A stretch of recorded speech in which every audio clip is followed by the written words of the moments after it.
That's very Mike McDaniel is very smart that way. Yeah, the kneel down play, What a boy, that weekend. is What a just weekend. man. Yeah, I'm not sure that Mario is ever going to escape that one. That's not That Joe will be, Pisarcik. Yeah, yeah, that will be on his Pisarcik resume until he forever. wins big, and even then, it'll be something that people will bring up. Yes, because we all still remember Joe Pisarcik should have handed off to or trying to hand it to Larry Zonka. Herm Edwards picks it up. And that's the play that brought in the kneel down, the victory formation at the end of the game. Yep. Yeah. I looked that play up. The offensive coordinator for the Giants got fired the next Correct. morning, That's and correct. he refused to talk until 2015. How sad, It's Yeah. like Yeah. he Yeah, followed that was. his I mean, career, and that was a big play because somebody lost their job. It brought in the kneel down, and it had playoff implications. I think the Eagles made the playoffs as a result of that victory. I'm pretty sure. and in the huddle they called the play, and Larry Zonka said, "Don't give me the ball." Is that right? Zonk. I can see Zonk saying that too.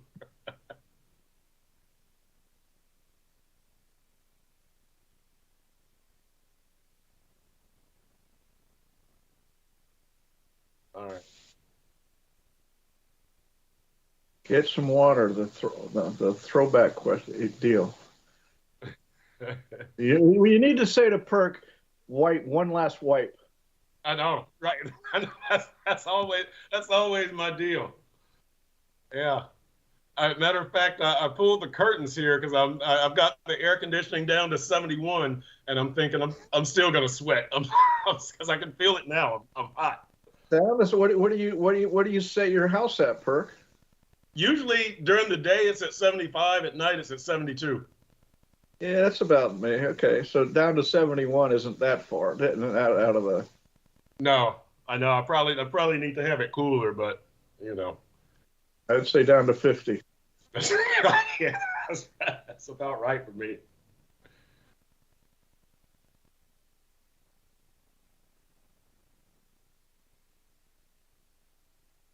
Okay, is that better?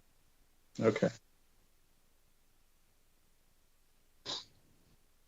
I'll just go. I'll go computerless. I'll go Perks pointing. My lead.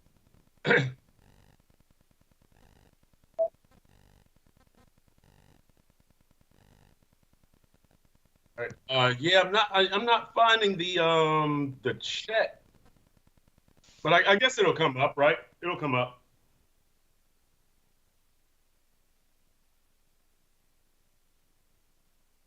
Oh, I thought you. Yeah. Oh, yes, right. That's the link to the show. Yeah, you're right. Right. YouTube link. Yeah, yeah, yeah. Right. All right.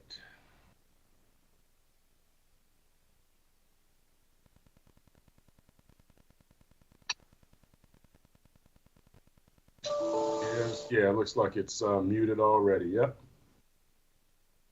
Okay.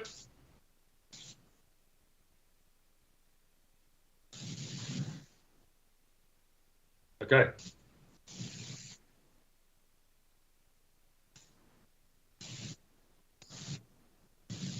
Miami Dolphins at 4-1 are back in first place in the AFC East after their 31-16 victory over the New York Giants, combined with Buffalo's 25-20 loss to Jacksonville. That drops the Bills to 3-2. But look, there's more pressing matters here. The Dolphins are in first place. That's great. But Devon Achane, the rookie sensation running back, faces the possibility of being out for several weeks due to a knee injury that he sustained, we think, late in that Giants game. Now, Mike McDaniel talked about the knee injury yesterday, but did not discuss the severity. This morning, we have reports from ESPN and NFL Network that there is a possibility that Devon Achane could miss several weeks and could be put on injured reserve, which would mean at least a 4-week absence. Hello, everybody. Welcome to this week's edition of Dolphins Deep Dive with Perk. I'm Chris Perkins, your host, and South Florida Sun Sentinel Miami Dolphins columnist. That's Dave Hyde, your South Florida Sun Sentinel columnist. As a reminder, you can get this podcast on Apple, Amazon, Spotify, or wherever you get your podcasts. The offense continues to use its dazzling speed. The defense making progress. Special teams turned in their second consecutive good, not great performance. We're going to talk about where the Dolphins are in the AFC overall. Have they climbed the ranks since the start of the season? But the big thing right now is Devon Achane, his possible knee injury, and the possible length of time that he's going to be out. Let's dive in. So, Hyde, look, I sent you the clip of where it appears that Achane might have been injured. It looks like it was a sweep to the left. He got tackled. It looked like Dexter Lawrence looked like Achane's leg bent underneath him, and Dexter Lawrence fell on top of him. If Achane is sidelined for weeks, whether it's 2 weeks, meaning he misses the Philly game, or 4 weeks, meaning he misses Philly and Kansas City, Dave Hyde, what is the significance of this injury? Well, you've seen what he's done the last 3 weeks. Really, he's played 3 games. He had 1 carry against New England in game 2. But since then, he leads the NFL in rushing. I mean, that tells you what he's done. He's averaging over 12 yards a carry, which is, these are numbers that just don't register. You have to think about averaging 12 yards a carry. And so, it takes away what has become overnight a home run threat for the Dolphins. And it's a shame because selfishly, it was a lot of fun to watch. It was a lot of fun to watch them come out Sunday with those 4 track guys. It was like the U.S. Olympic relay team out there ready to run. And not that they'll lack speed without him, but with him, he brings a different element, and an element that overnight was very productive. Yeah, and we want to say hello to everybody in the chat also. Grandizer 12, Judy Williams back, Carl, Ice 11, 11084. Welcome to everybody. And yeah, look, Hyde, when you have a talent like this, it's good that Mike McDaniel was able to recognize the talent. Well, Mike McDaniel, first of all, he recognized it from jump, right? Because he was so excited on draft night that they were able to get Devon Achane. Then that he's able to utilize him correctly. They're not feeding him the ball in I guess, inappropriate situations, meaning you're trying to make him run up the middle between the guards or anything like that. He does run between the tackles, but he does a lot of outside zone, a lot of stuff where he's one-on-one. And so it's good that Mike McDaniel knows how to use him. And really, one of the big things I was going to say about Achane before we found out news of this injury, Hyde, is nobody seems to get a solid shot on this guy. Nobody seems to get a square shot on him. And I think that's a huge credit to Achane and the way that he's able to move around and the way that he was able to stay healthy. Now, it appears that this was a tackle from behind, but at what is he, 5'11", 188? Does this raise questions about his endurance? Or, it just looks like it was a freak tackle, right? I don't think that this raises questions about his endurance, but what do you think? Well, I think from the start, the question was, how are you going to use him? He's not a every down back. He is a guy that you want to use just as Mike McDaniel was. 11 carries a game? That's plenty. That's plenty of carries for him. He was, and so when that was the perfect role for him. You don't want him. People were saying give him more carries. No, don't give him more carries. He's very productive running the ball like that. But a guy that size, the question always is going to be endurance and how can he hold up over a 17-game season, especially his first year in the NFL, where everything's new to him. I talked to him after the game. It didn't look like anything was wrong with him, but even he was surprised by how productive he's been. He goes, rookies just don't do this. And so it's a shame if he's lost for a while. It is. And let me say this, we talked about the play where it appeared that he got hurt. I think it was with like 13 and a half minutes left in the game on a sweep. After that was a third down play. The Dolphins punt. The Giants get the ball back. Then the Dolphins get a 3 and out. Then the Giants got the ball back with like 6.5 minutes left. They ran about 5 minutes off the clock. The Dolphins get it back with like 1:12 left. They run 3 plays on that third down play, the second to the last before the knee. Achane comes back into the game. He's in the huddle. He's not limping or anything. He runs out to the left slot, and the pass goes to Raheem Mostert on the right side. But Achane did come back into the game. There was no appearance of a limp or anything like that. And then we were talking before the show, Hyde. I saw Achane in the locker room after the game. You talked to him. I didn't see any ice on his knee, or, quite often you'll see the knee wrapped up if there's, some swelling or suspicion of an injury. He looked fine. He looked fine, but that's just, for what it's worth. I thought Jalen Waddle looked fine after he went into concussion protocol. He ended up missing 1 game. But, I wonder about Achane's use from here on out and what they'll do. I don't know if they'll put him on kickoff return because that's such a high impact, high collision thing, but he does it so well. You can't put plastic wrap around this guy because he's a football player and he's a very productive football player. You need his talent. I don't think you change anything about the way you use Achane. You just kind of cross your fingers and hope he stays healthy, right? Yeah, they weren't overusing him. That's the larger point here. He is a not an every down back. That's how, and McDaniel knew that. You look at his size, you look at his speed. A lot of the sprinters have, they're going to have, soft tissue injuries, not necessarily knee injuries, but, there was a play, I think in the Bills game, he got pile drived into the ground, one of the games. And there's a concern of a small guy, certainly his first year in the NFL, where you're learning what you can get away with his speed and you can't, and his size. And so but I don't think they change how they use him. Maybe take him off kickoffs. That might be smart. But you saw his value to the team just in 3 games. Yeah, we did. And to our people in the chat, we don't know if he's going to require surgery. We assume that he's going to get an MRI today, has probably already had the MRI.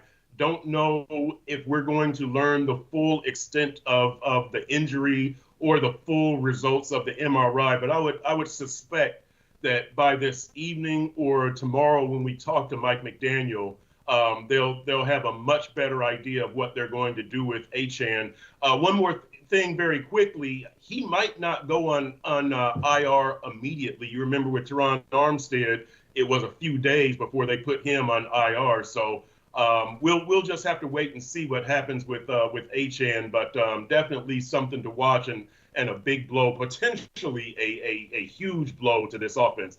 Hyde, let's migrate over to the big picture here and tell me what you think about the Dolphins and the AFC overall. Through 5 games, can we say that the Dolphins are an upper echelon AFC team along with Kansas City, or are we just kind of trying to figure it out? Now, I think there's Kansas City in the AFC at 4-1, defending Super Bowl champs. Then I think you get Buffalo at 3-2 alone in that second tier. Then after that, to me, it's the Dolphins, Jacksonville, Baltimore, and then the fourth tier, the Dolphins at 4-1, Jacksonville and Baltimore each at 3-2. After that, you get the Chargers at 2-2. You get Pittsburgh at 3-2, Cincy at 2-3. But again, I've got the Dolphins in that third tier with Jacksonville and Baltimore. What your thoughts? What have we seen from the Dolphins? Where are they in the AFC? Look, Bill Walsh used to go into the season saying he only has to worry about 8 teams. And every year, because he was right, teams like the Chargers, Their coaching, their how they run. You don't have to worry about them. They're not going to be, no matter how much talent they have, they haven't figured it out. Okay, so the Chiefs, everybody knows they're going to be there. They're not playing their best right now. Is Jacksonville going to catch its stride here? They're a team to watch. Buffalo, you saw 2 weeks ago, if they play at that level, they're going to be hard to beat. I don't care how good you're playing. Now they've lost guys too. So the question becomes with the Dolphins. Okay, you saw the measuring stick of Buffalo. You see Kansas City where they're going to be because they've been there before. That's where the Dolphins have to get to. Okay, and they have the talent on offense. Look, they're doing things people don't do on offense right now. And the question is then, okay, can the defense catch up? And I think it will. There's no reason to think it won't. They get a little healthier as the season goes on, which seems weird to say, but they will. And Vic Fangio figures things out as he has everywhere. So the question is in January where will they be? And I expect them to be, one of the 4 teams that could go to the Super Bowl. Yeah, what I think, Dave, and last week I gave the Dolphins a letter grade of A through the first 4 games. And that does include that Buffalo loss. But I think winning at the Chargers in the opener and winning at New England are both significant. The 70 points against Denver, whatever. I didn't expect that they were going to go to Buffalo and win. A 3-1 start to the season. I'm at the start of the season, I thought they were going to be 10-7. I wasn't sure if they could win a road playoff game. Now I think they could probably win a road playoff game anywhere except Kansas City and Buffalo. Baltimore, you got to respect them. You're smiling, Hyde. Jacksonville, you got to respect them. But I think they've leveled up a little bit. I think that's what they showed me through 4 or 5 games. Yeah, like I said, the question is in the NFL, Kansas City and Philadelphia aren't the teams they're going to be in December. Okay, and they know that, and they're fine with that because they've proven what they can be. The Dolphins are a little different. They're trying to see the level they can get to, and there is improvement, big improvement that has to come, especially on the defensive side. Yeah. All right, listen, let's talk, Hyde, about this Chase Claypool signing. And, the Dolphins signed Chase Claypool, the wide receiver who was with Chicago, 6'4", big physical guy, got great speed as well. But do you like the Chase Claypool signing, or would you have preferred that they sign a backup center? And we saw what happened at backup center. They don't necessarily need another receiver. We know Eric Ezukama and River Craycraft are both sidelined with injuries. But their top 3 receivers without Claypool are Tyreek Hill, Jalen Waddle, and Braxton Berrios. That's pretty good. You don't have a red zone target, and Claypool at 6'4" would definitely be that. And there's definitely nothing wrong with adding more speed, more talent.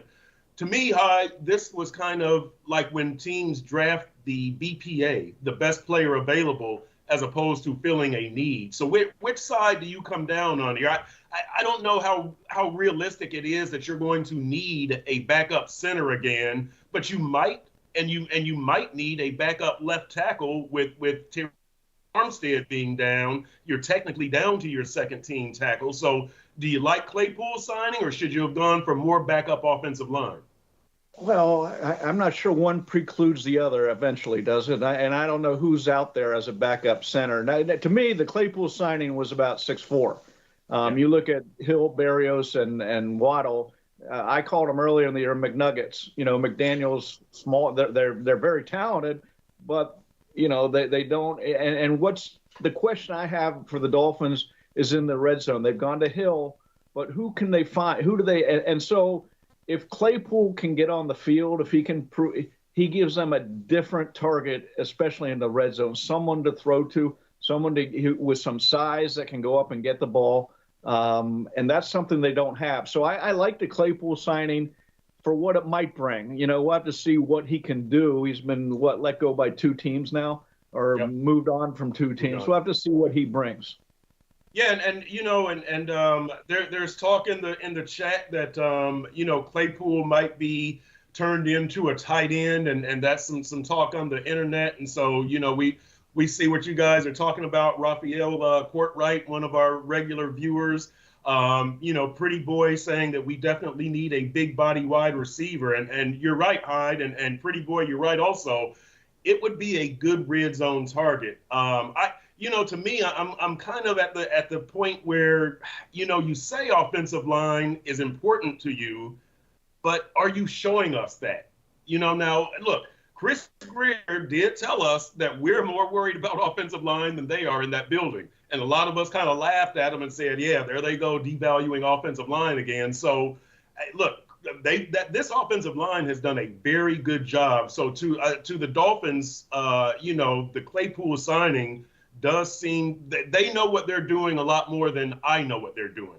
And so the Claypool signing seems to make sense from the standpoint of it's going to help you, but boy, when does that ever stop us from talking, Perk? They knew more than us. Come on, that takes us out of half our jobs if we're going to say that. I'm putting us out of business. I mean, the offensive line, Kendall Lamb's better. Yeah. In June, everybody's like, well, who is Kendall Lamb? And now you see, okay, he's better than everybody. He's very good backup. They have problems. Yeah, Liam Eichenberg wasn't good at backup center in his first start. But the offensive line it's the foundation of everything they're doing. And all you have to do is look at two of the 4 games. He's hardly been touched. He's been great. The 1 game he got pressure. He wasn't good. So the offensive line's been very good so far. Yeah, they have, and that's a huge key to what we're seeing as far as this offense being number 1 all over the place in rushing and passing and in yards and scoring, and like you say, as far as Tua staying clean, Tua staying healthy. This offensive line has done a great job. I will say this, Hyde, let me interject this very quickly. Are you worried about the penalties that Connor Williams and Xavier Howard have? I think X has 5 penalties now. Connor Williams has 4. Connor Williams has 2 of his holding calls negated a touchdown by Achane and negated a 41-yard run by Raheem Mostert. So you combine the penalties with the bad snaps, and Connor Williams is struggling. Are you concerned about either Connor or Xavier from the penalty standpoint? I'm not concerned about them. If I'm the coach, I talk to them. Okay, let's talk about this, and here you are in video. Here's when you get in trouble, or here's what's happening. Okay, but to me, Mike McDaniel's done a great job cleaning up problems from last year. The pre-snap penalties, you don't see many of those. Does he run the ball more? You've seen him run the ball not only more, but stay with it at times where it feels like at times, maybe we should throw the ball once in a while too. And then there was a third thing, getting the plays in on time. You don't see that being an issue. So I'm not really worried about those penalties. It's like anything else. You talk to the players about that, but I'm not worried about that. Yeah, I'm not either. It's something to watch, especially, and Connor, the one of the bad snaps cost him a touchdown in the Chargers game, a fumble at the 2 or 3 yard line. And with X, there's the potential for a big play off of a pass interference or whatever. But they're both veterans. It's something to keep an eye on, but I'm not necessarily worried about it with either player. All right, Hyde, let's play a game here. We're going to play a game called What Happens First. So I will give you a scenario, and you tell me what is more likely to happen first. First scenario, Tyreek gets 2,000 yards receiving, which I guess could happen in game 16 or 17, or the Dolphins have a 12-win season. I think 12-win season would be the 2,000 yards. You got to be healthy the whole season. You got to have so much break your way. Same with 12 wins in some level. But look what's happened to the schedule. The AFC East looked like the best division in football to start the year. Now look at the Patriots. Bill Belichick had his worst game 2 weeks ago and his second worst game of his career last week. Yep. The Jets are the Jets. They've put a couple wins together, but they aren't what anybody thought they would be. Then you throw in, Carolina's not what they thought they'd be. You play 4 of the 5 games, final 5 games at home. So I could see, if you're saying which would I say would happen, which I think would happen more, I'm going with 12 wins. Yeah, I still think Tyreek gets to 2,000. I really do. I think he's averaging 150, and he needs to average 117. Now, he's not going to continue to average whatever he's averaging, 135, 150, whatever it is. But I think it happens in the offense. I don't think you have to make any special, you're going to Tyreek 15 times this particular game just to make sure he gets the 2,000. I think it could happen organically. So we'll see. It's stunning to me to watch. I mean, this offense in general, but Tyreek, what's touchdown was 69 and 62. The Dolphins have eight plays over 50 yards, and I think only the next closest team is 2. It's stunning what's going on with this offense, and to me, a lot of it is Tyreek's ability to stretch and just flat out, is what McDaniel's done. He's found fast guys who can play football, and that's a tough combination. You usually, he's fast, and we got like Mark Duper going back in time. Yeah. He was a track guy. He never played football really, and they got him. They sat him out a year, taught him football. That's sort of the story of. You get a fast guy, we're going to have to teach him to play. These guys all play football. Yeah, and I'll ask you this again, Hyde, because we saw back in the day, Willie Gault and Ronaldo Nehemiah. I know there's people on the chat going, who? Like, I know these are old guys from the 80s. But can you win with speed? Because we've only seen it happen with the greatest show on turf, right? If I'm not mistaken. Sure, you can. I mean, the Dolphins. If you're the opposing defensive coordinator, and we hear this every week, you heard it from Wink Martindale of the Giants last week, yep. They're scared to death playing the and if you've ever played sports and stepped up in competition, the first thing you notice is the speed is so much faster, and that's how it is. If they can get those 4 guys on the field, they can't be covered by everybody, and you have a guy in Tua who's very talented, very smart at figuring out who to go to. For Tyreek Hill's covered by a rookie on Sunday at 1-on-1. I think the safety blew coverage there, and that's an easy read to make, right? Tyreek Hill against a rookie, and then went for, I can't remember if that was 69 or 62-yard touchdown, but went for a touchdown. Yeah. All right, Hyde, here's another scenario. What happens first?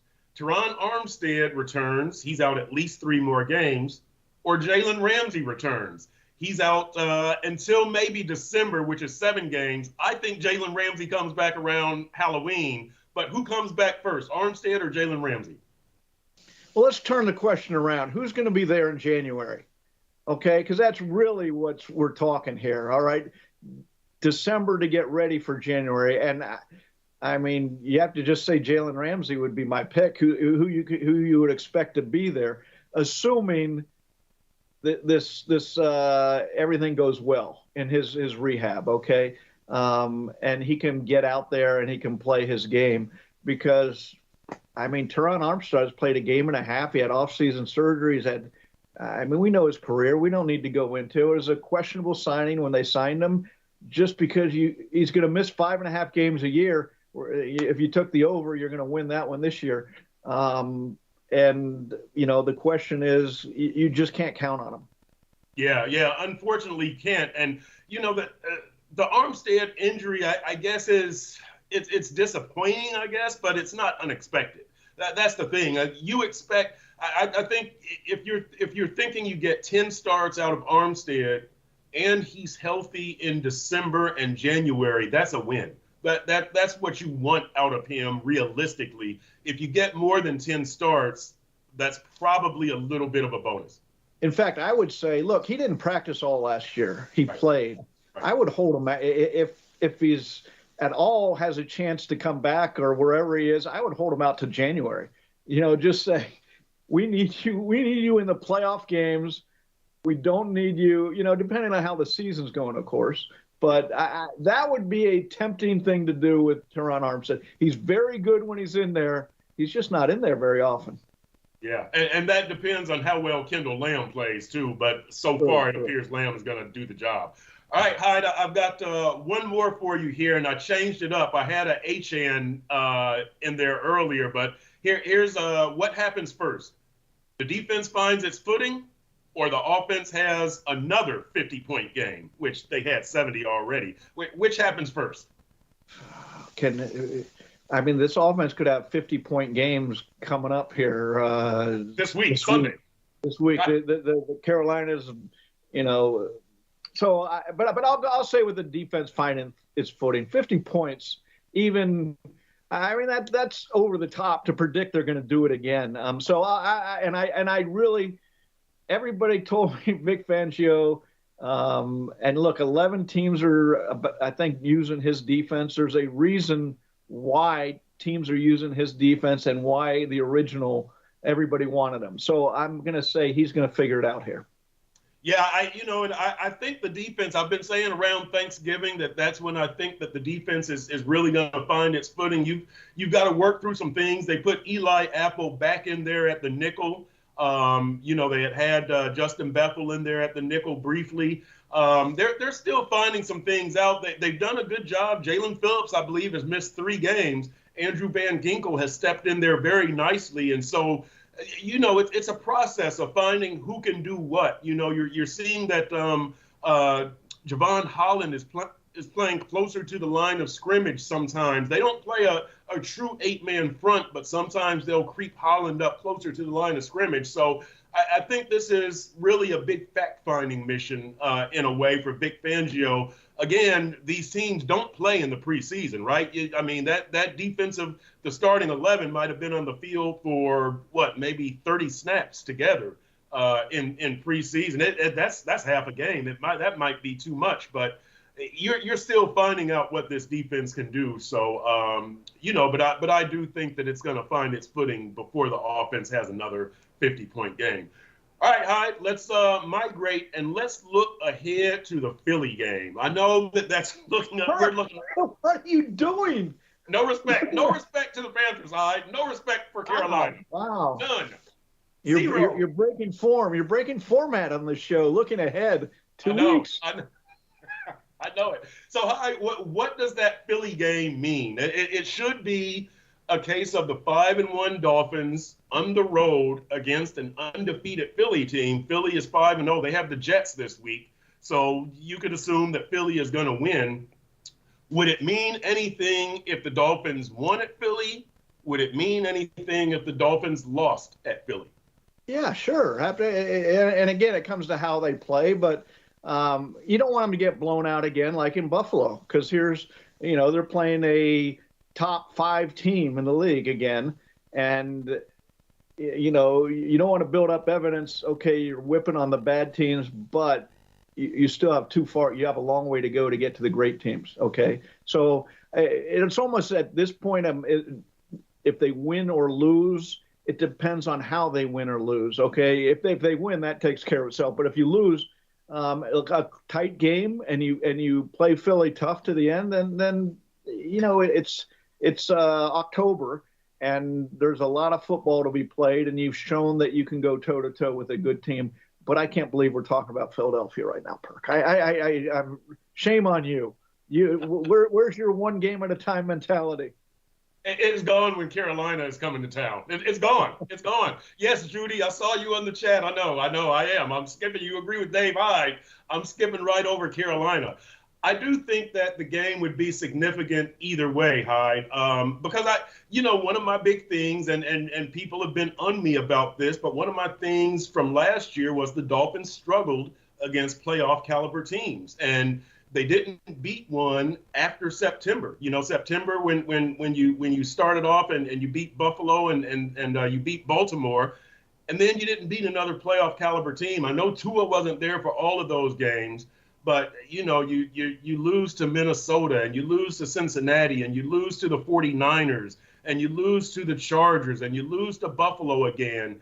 You've got to show that you can beat one of these teams and especially beat them on the road, the AFC teams, because you're probably going to have to play one of them on the road in the playoffs. So I think that if you lose to Philly, I think that storyline continues of can they beat top teams on the road if you beat Philly, it kind of shows, all right, it's not really going to matter in December or January too much, but at least you showed that you can do this. And look, I give them lots of credit for that Chargers victory. The Chargers might end up being a playoff team, but that's a tough opener on the road against a playoff team and a team that beat you last year. But I would like to see them do it again, and Philly and Kansas City are both candidates for that. You're just going to die on that hill, that no fun hill, aren't you? You know, here the Dolphins said it. They're not only winning, but they're winning in a entertaining way that I've never seen in my, how many ever years I've been here. Came here in the mid '80s. Even with Marino's offenses, by the time I got here, weren't doing stuff that's going on right now. So, yes, they're going to have to prove can they play with the up. But you're talking not playoff teams. You're talking winning on the road. There's Buffalo. There's Philadelphia, and then there's Kansas City. I don't know how you define that on the road or not. Yep. But those three teams, Kansas City, Buffalo, and Philadelphia, are probably 1, 2, and 3 on any level in the NFL, with the Dolphins somewhere in there or right below them. So, they showed they could beat a quasi-playoff team like the Chargers.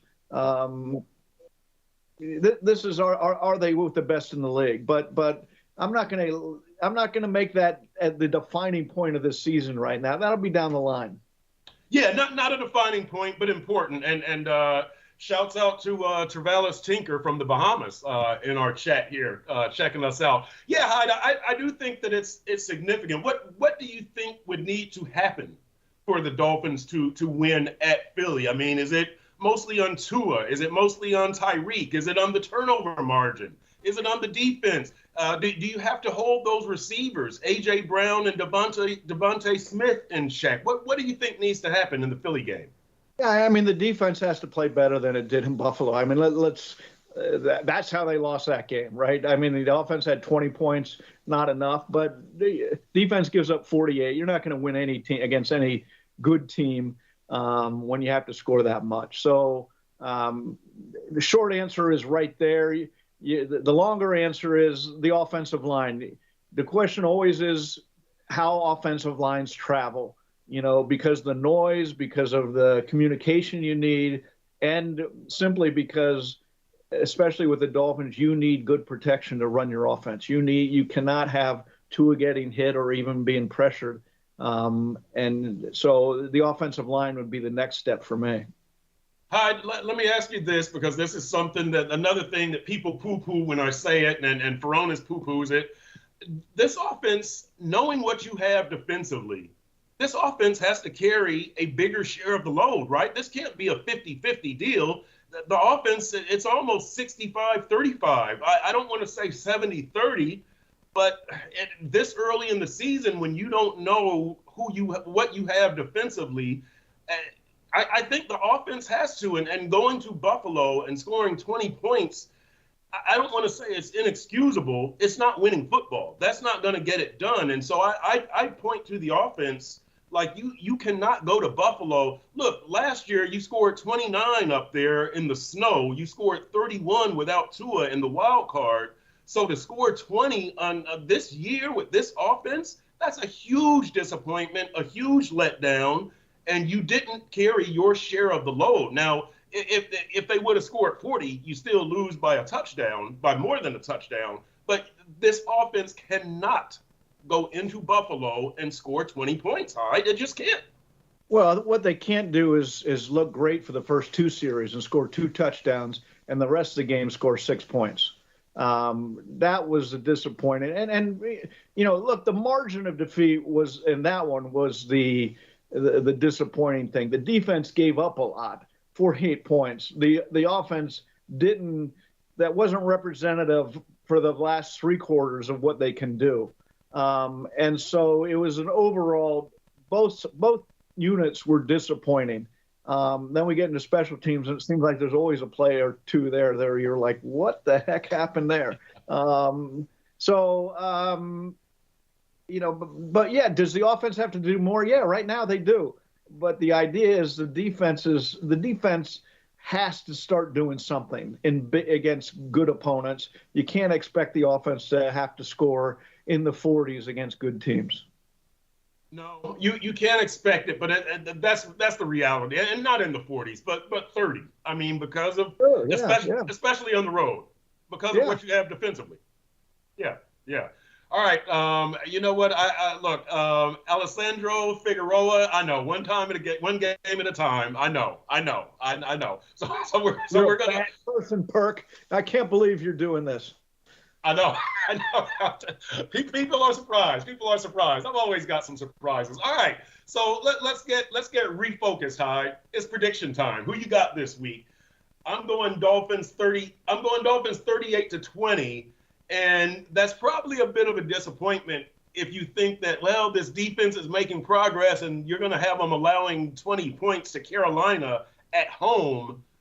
I know, but I'm just kind of thinking, I'm really kind of thinking the Dolphins get a pretty decent lead and the defense kind of loses focus, which is not excusable. But I think you kind of get bored. You might allow them one touchdown. So I'm saying 38-20. And the Dolphins haven't struggled with bad teams. They have not. So I'm saying 38-20. Yeah, it's funny. I sent in my prediction to the Sun Sentinel, our guys earlier, and I had 38-23. So we're on the same boat. I don't look. Carolina's in the bottom third of offense and defense scoring. They're not a good team, as they got blown out by Detroit. They got serious issues, and it tells you how silly it is before a season. And I do it. I love to do it every year. Look at the schedule and say. And I know Perk, this is one of his big things. Don't do it. Don't do it. I love to do it. You know, who's good, who's going to be, how tough the schedule is. This was a game that Carolina you thought would make some strides from a decent team last year, and they've just fallen down a dark hole at the start of this. And the question is, can they pull themselves out? It won't be this week. Yeah. Hey, Hyde, you got the book Perfect. Your book Perfect over your shoulder there. Let me sidetrack a bit. Is there a chance that we see Philly do something along those lines? Is there a chance Philly gets to 10-0 or anything like that, do you think? Which would, of course, mean beating the Dolphins. But what do you think?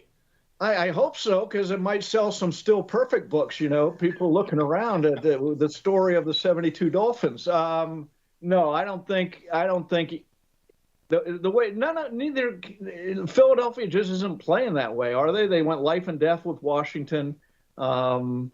I don't think it's really important to them either, you know, the way they're playing, and it probably shouldn't be. It's getting more difficult in a 17-game season. So now you need to win 20 games to win the Super Bowl. So no, I don't think any team's going to do it here. I don't think any team wants to do it. Yeah. I don't think that's a goal. Ocean Breeze on the chat line. I know Buffalo was 2 weeks ago. I got to let it go. I'm having a hard time letting it go. I'm having a hard time letting it go. All right, Hyde, we're going to let go of this edition of Dolphins Deep Dive. We appreciate everybody on the text and on the chat there. That's Dave Hyde. I'm Chris Perkins. We will see you next week, Tuesday at noon, sunsentinel.com.